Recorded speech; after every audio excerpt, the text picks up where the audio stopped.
નમસ્કાર, જય માતાજી ખેડૂત મિત્રો. હું છું રાજપરા સંજય. અને મિત્રો, ઘણા બધા ખેડૂતોનો અત્યારે એવો પ્રશ્ન છે કે રીંગણીનું વાવેતર કરવું છે તો શું અંતરે વાવેતર કરવું જોઈએ, કઈ રીતના વાવેતર કરવું જોઈએ, ઝીગઝેક વાવેતર કરવું જોઈએ કે સાદું વાવેતર કરવું જોઈએ, સિંગલ છોડનું વાવેતર કરવું જોઈએ કે ડબલ છોડનું વાવેતર કરવું જોઈએ. તો મિત્રો, આ જે 3-4 પ્રશ્ન છે તો મિત્રો એમનું સોલ્યુશન મિત્રો આપણે આજના આ વિડીયોમાં લાવવાના છીએ. તો મિત્રો, વિડીયોને કન્ટિન્યુ જોતા રહેજો. અને જો મિત્રો તમને વિડીયો પસંદ આવે તો વિડીયોને લાઇક કરી દેજો, શેર કરી દેજો અને આપણી આ ખેડૂત મિત્ર યુટ્યુબ ચેનલને સબસ્ક્રાઈબ કરી દેજો. તો મિત્રો, સૌ પ્રથમ પહેલાં વાત કરી દઉં તો ઘણા બધા ખેડૂતોના મિત્રો એવા પ્રશ્ન છે કે રીંગણીનું જે વાવેતર જોઈએ શું અંતરે કરવું જોઈએ. તો મિત્રો, રીંગણીના વાવેતરની વાત કરી દઉં તો રીંગણીનું વાવેતર તમે એક હારથી બીજી હારનું અંતર 5 ફૂટે કરી શકો છો. જે તમે આ ક્યારો જોઈ શકતા છો મિત્રો, આપણે આ 5 ફૂટના જ ક્યારા છે. તો મિત્રો, આ રીતના તમે વાવેતર કરી શકો છો. અને ઘણા બધા ખેડૂતો મિત્રો 7 ફૂટે, 6.5 ફૂટે તો મિત્રો એ રીતના વાવેતર કરતા હોય છે. જેમ કે 54ની જાળી અને 72ની જાળીએ પણ વાવેતર કરતા હોય છે. તો મિત્રો, એ તમારી જમીન ઉપર ડિપેન્ડ કરે છે કે તમારે કેટલું એક હારથી બીજી હારનું અંતર રાખવું જોઈએ. પણ તમે 5 ફૂટ નોર્મલી રાખી શકો છો, કારણ કે 5 ફૂટ રાખવાથી મિત્રો શું વચ્ચે તમારે રીંગણા ઉતારવાની જગ્યા વધતી હોય છે.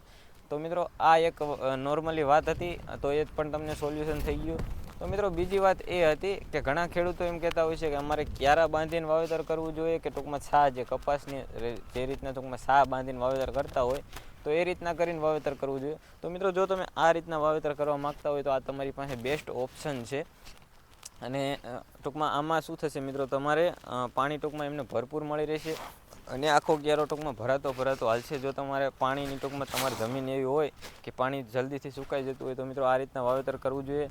અને બીજું આમાં શું થશે મિત્રો, તમે વચ્ચે ધાણે મેથાનું અથવા તો એવું વાવેતર કરી શકો છો. અને જો મિત્રો તમે વચ્ચે સોળીનો શાક કરવા માગતા હોય તો એ થઈ શકે છે. આપણે પાછળ એક વિડીયો અપલોડ કરેલો જ છે જેમાં આપણે મિત્રો વચ્ચે સોળીનું વાવેતર કરેલું છે. અને મિત્રો, આના સિવાયની વાત કરી દો તો ઘણા બધા ખેડૂતો એવું કહેતા હોય છે કે ડબલ છોડનું વાવેતર કરવું જોઈએ કે સિંગલ છોડનું વાવેતર કરવું જોઈએ. તો મિત્રો, મારું એવું માનવું છે કે સિંગલ છોડનું જ વાવેતર કરવું જોઈએ, પરંતુ ઝીગઝેક અથવા તો નજીક રોપણી કરવી જોઈએ.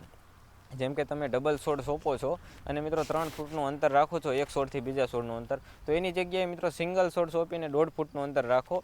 જેથી શું થશે મિત્રો, નજીક હોવાના કારણે જે મિત્રો તમારે ટૂંકમાં રીંગણી રહી એ ટૂંકમાં ફેલાશે નહીં મિત્રો, આમ ઉભળી થશે. ઉભળી થવાના મિત્રો ઘણા બધા ફાયદા છે, એ પણ હું મિત્રો તમને કહી દઈશ. તો ઘણા બધા ખેડૂતો એવું ટૂંકમાં જ્યારે આપણી નર્સરી એટલે કે બજરંગ નર્સરીની અંદર રોપા લેવા આવતા હોય તો મિત્રો એવો પ્રશ્ન કરતા હોય છે કે રીંગણી રહી એ ફેલાય છે કે ઉભળી થશે. તો મિત્રો, ઉભળી થવાની કે ફેલાવાની આ બધું રહ્યું ને મિત્રો, આ નોર્મલ વાત છે. આ બધું તમારા ઉપર ડિપેન્ડ કરે છે કે તમે કઈ રીતના એમની પ્રોસેસ કરો છો, કઈ રીતના એમની માવજત કરો છો, એના ઉપર મિત્રો આધાર રાખતો હોય છે. હું તમને નોર્મલી એક એક્ઝામ્પલ આપી દઉં. તો મિત્રો, આપણે આ ક્યારો બાંધેલો છે. તમે જેમ કે આ રોપા છે, આ તમે મિત્રો પ્લાન્ટ જોઈ શકતા છો. મિત્રો, આ દેશી ચોકલેટ ગુલાબીનો પ્લાન્ટ છે. તો મિત્રો, તમે આ રીતના પણ વાવેતર કરી શકો છો. એક છોડનું વાવેતર અહીંયા, ટૂંકમાં એક છોડનું વાવેતર અહીંયા, એક છોડનું વાવેતર અહીંયા, એક છોડનું વાવેતર અહીંયા. તો મિત્રો, આને હવે કઈ પ્રોસેસ કહેવાય? તો મિત્રો, આમની પ્રોસેસની વાત કરી દો તો મિત્રો આ ઝીગઝેક પ્રોસેસથી મિત્રો વાવેતર કહેવાય. આ જે વાવેતર આ ટાઈપ તમે કરો તો મિત્રો આને ઝીગઝેક વાવેતર કહેવાય છે. અને મિત્રો, જો આની જગ્યાએ ઘણા ખેડૂતો આમ કહેતા હોય છે કે સિંગલ છોડ કે ડબલ છોડ. તો આની જે જગ્યાએ અમુક ખેડૂતો આ રીતના કરતા હોય છે, જો 2 ફૂટ ટૂંકમાં 3 ફૂટે. તો મિત્રો, એટલે તમે 4 રોપા નાખો છો, 2 છોડ અહીંયા, 2 છોડ અહીંયા.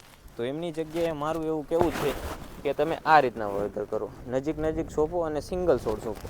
તો આમાં શું થશે મિત્રો, તમે આ રીતના પ્રોસેસથી વાવેતર કરશો તો તમારો જે આ છોડ રહ્યો એ મિત્રો સાઇઝ થશે, નીચે નહીં ફેલાય, ટૂંકમાં હાઇટ થશે. અને હાઇટ થવાથી શું થશે મિત્રો, જે તમે ચોમાસું વાવેતર કરો ને એમાં હું તો કહું છું નજીક જ સોંપવું જોઈએ, જેથી તમારો છોડ ઉભળો થાય અને નીચે જેમના રીંગણા નહીં અડતા હોય એ મિત્રો ઓછા બગડશે. તો મિત્રો, આ પ્રોસેસથી વાવેતર તમે કરી શકો છો. આ તમે જોઈ શકતા છો. મારું એવું કહેવું છે કે મિત્રો રીંગણી 1.5 ફૂટે જ સોંપવી જોઈએ. તમારે સ્ટાર્ટિંગની અંદર મિત્રો 1000 રોપા અથવા તો 500-1000 રોપા મિત્રો વધારે જશે, પણ એમનું બેનિફિટ તમને ખૂબ એવું સારું મળી રહેશે.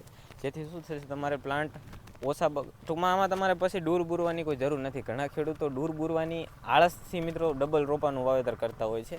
પણ તમે આ નજીક સોંપો એથી મિત્રો ડૂલ કદાચ પડે, કદાચ આ રોપો મરી ગયો તો મિત્રો તમારે 2 ફૂટે તો ટૂંકમાં 3 ફૂટે તો છોડ રહી જ ગયો છે ને.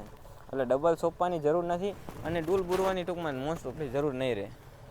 કારણ કે અત્યારે જે ચોમાસું વાવેતર જે તમે વરસાદ પછી કરો છો એમાં મિત્રો કોઈ એવા બહુ ખાસ ડૂલ પડતા નથી, કારણ કે ઠંડા વાતાવરણની અંદર બધા છોડ ચોંટી જતા હોય છે. હવે એની જગ્યાએ મિત્રો જો તમે ઝીગઝેકનું વાવેતર કરો તો અહીંયા વચ્ચે એક છોડ આવી જાય મિત્રો આ સાઈડ. આ તમે જોઈ શકતા છો આ બંને વચ્ચે મિત્રો આ રીતના ટૂંકમાં વચ્ચે એક છોડ આવી જાય. તો આથી શું થશે મિત્રો, જો આ છોડ અને આ છોડનો મિત્રો બંનેનો ટૂંકમાં અમને ટેકો મળી જતો હોય છે. અને જે વચ્ચે જગ્યા રહી વચ્ચે જગ્યા પણ પડી રહી છે. તમે 72ની જાળી પણ રાખી શકો છો. 72ની જાળી રાખીને તમે ઝીગઝેગનું વાવેતર કરી શકો છો. જો તમે વચ્ચે જગ્યા પણ રહી જશે અને ટૂંકમાં વાવેતર પણ સરખી રીતના થશે. રોપા થોડાક વધારે જશે, પણ જે તમારે સ્ટાર્ટિંગનું ઉત્પાદન છે એક છોડવે મિત્રો 2-3 રીંગણા ઉતરતા હોય તો 1000 છોડવા વધારે હોય તો ટૂંકમાં તમારે 2-3 હજાર રીંગણા ટૂંકમાં વધારે મિત્રો ઉતરતા હોય છે. તો આ રીતના પ્રોસેસથી મારું એવું કહેવું છે કે નજીક વાવેતર કરો અને ઝીગઝેગ વાવેતર કરો, જેથી તમારે જે ડાળું ભાંગવાની પ્રશ્ન છે, જે ચોમાસાની અંદર ટૂંકમાં રીંગણી જતી રહે છે તો ઓછી તકલીફ પડે છે. અથવા તો મિત્રો જો અમુક ટકા છોડ વાયરસ આવી જાય તો મિત્રો એ છોડ તમે ઉખેડી લ્યો તો એ તમારે મિત્રો 10-15 દિવસ અથવા તો 20 દિવસની અંદર બીજો જે બાજુનો છોડ રહ્યો એ ઘેરાવો કમ્પ્લીટ લઈ લે છે અને પ્રોડક્શન ટૂંકમાં આપણને જળવાઈ રહે છે. કોઈ ઉતારામાં મિત્રો આપણે ઘટ નથી પડતી. તો આ પ્રોસેસથી તમે વાવેતર કરો. અને મિત્રો જો તમે પણ શિયાળું વાવેતર કરવા માગતા હોય, જેમ કે 10મા મહિનાનું જે વાવેતર રહ્યું એ વાવેતર તમે કરવા માગતા હોય તો આપણી નર્સરીની અંદર મિત્રો રીંગણના છોડ અત્યારે ઓછામાં ઓછા ટૂંકમાં ખુલ્લા વાતાવરણના વાત કરી દો તો ખુલ્લા વાતાવરણના છોડ ટૂંકમાં 10 થી 12 લાખ રોપા જેવા તૈયાર થવા માંગ્યા છે. આ તમે બ્લોક આખો જોઈ શકતા છો. આખો બ્લોક મિત્રો દેશી ચોકલેટ ગુલાબીનો છે. અને જો આમની જગ્યાએ મિત્રો જો તમે કોકોપીટ એટલે કે ટ્રેવાળા રોપા લેવા માગતા હોય તો ટ્રેવાળા પણ મિત્રો છોડ આપણી પાસે 15 થી 20 લાખ મિત્રો અલગ અલગ વેરાયટીના તૈયાર થવા લાગ્યા છે. તો મિત્રો એ બધા પ્લાન્ટ મિત્રો 10મા મહિનાની 1લી તારીખે તૈયાર થઈ જશે. તો જો તમે પણ મિત્રો શિયાળું વાવેતર કરવા માગતા હોય તો મારું કેવું છે કે તમે ઝીગઝેગ વાવેતર કરજો અને થોડુંક નજીક સોંપજો. એમ ટૂંકમાં સ્ટાર્ટિંગમાં તમારે 500-1000 છોડવાથી કોઈ ફરક નહીં પડે.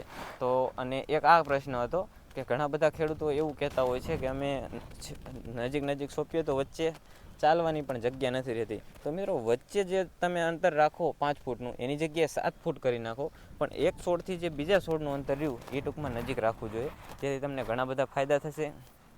તો આજ તમને કહેવાનું હતું. અને મિત્રો 1-2 ખેડૂતોના એવા પણ પ્રશ્ન છે કે ટૂંકમાં જે રીંગણ છે એ મિત્રો રોપા છોટે નહીં. તો મિત્રો અમુક એવું વાતાવરણ છે જેથી મિત્રો જે ઉનાળાનો આ પીરિયડ હતો મિત્રો, આ વરસાદ આ વર્ષે ખૂબ એવો ટૂંકમાં ખેંચાણો હતો 1 મહિનો.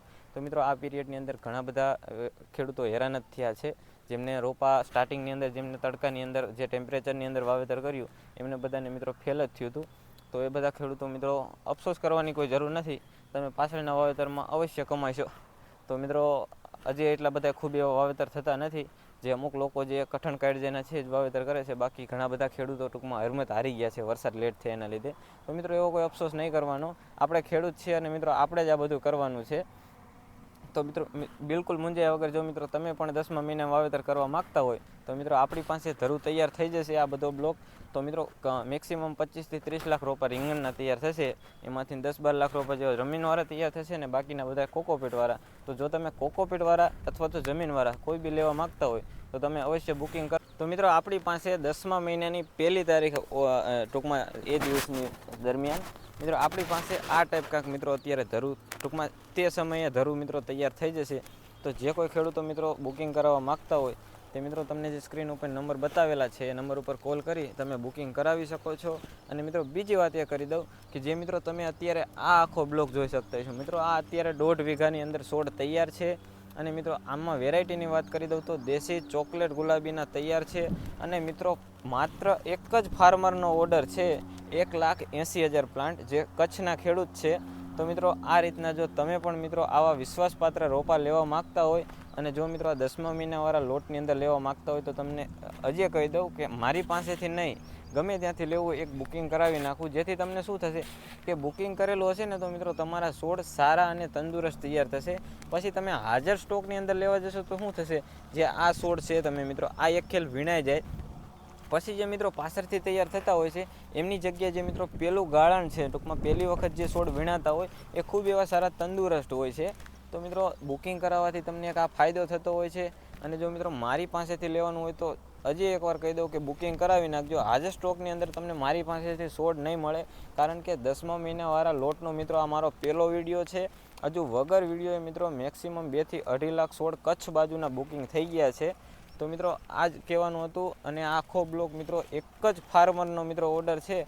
આ જ્યારે મિત્રો રોપા આપણે ટૂંકમાં આજે બુકિંગવાળા ઉખેડવાનું ચાલુ થશે ત્યારે મિત્રો હું તમને વિડીયોની અંદર શોર્ટ વિડીયોની અંદર મારફતે તમને બધું જણાવી દઈશ. તો આજના વિડીયોમાં એટલું જ. જય હિન્દ, જય ભારત.